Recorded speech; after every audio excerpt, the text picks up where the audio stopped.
Well, the story is we did one of these last year where we recreated our own contemporary version of the Grand National, which we did at the home of it in Liverpool. And they wanted a different take on it this year. So they've looked into the origins of racing, steeplechasing in particular, and they claim it originated sometime in the late 18th century in a village or between two villages in Ireland as a feud, settling a feud or a dispute between two families. And that's what we're here to recreate. So my job was to try and find a village that fitted the bill, and particularly the period.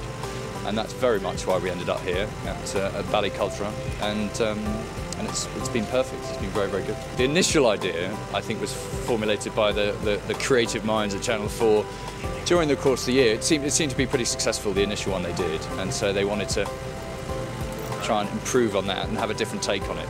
So it's been a long time in gestation. I think we've got about 80 or 90 crew members, and then we've got a further 50 extras and principal cast. So about 150 of us on site today. The village is a little more advanced in our period. I think it's themed more along the 19th century than the 18th century. So we had to tweak it a little bit. But compared to a normal, if we'd picked a real village, you get issues with telegraph poles and yellow lines and cars and all sorts of things, and we had none of that here. There was a lot here already for us to work with, and it meant kind of minimal effort on our part, and it looks absolutely fantastic. The producers are amazed by the amount of cooperation we've had from everybody, from the location itself, from the Screen Commission, and all the local crew have been absolutely fantastic.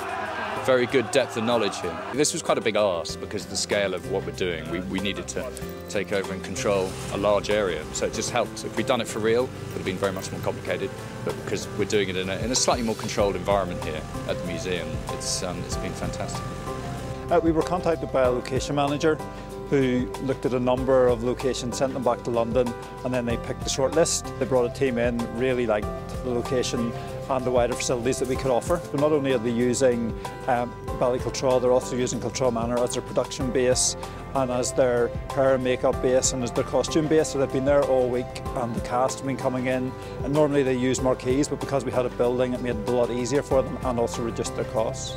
We always got inquiries for filming, but they very rarely came to anything. This is the second one this year that has actually come to fruition, and they're much larger in scale. They're much more professional in terms of their budgets and the crews that are behind them. So absolutely, we're seeing a lot more coming. The biggest change is actually what we're standing on is the road surface, where they've taken away our tarmac, they've completely covered it, they've made it look much more like a country lane, they've added in weeds where we try and keep the weeds away, they've painted quite a lot of the woodwork. We have an agreement with the production company that everything gets put back exactly as it was. Our big concern with doing something like this is visitor experience, and will it negatively impact on visitor experience? What we found last week was that this production was a positive impact on visitor experience.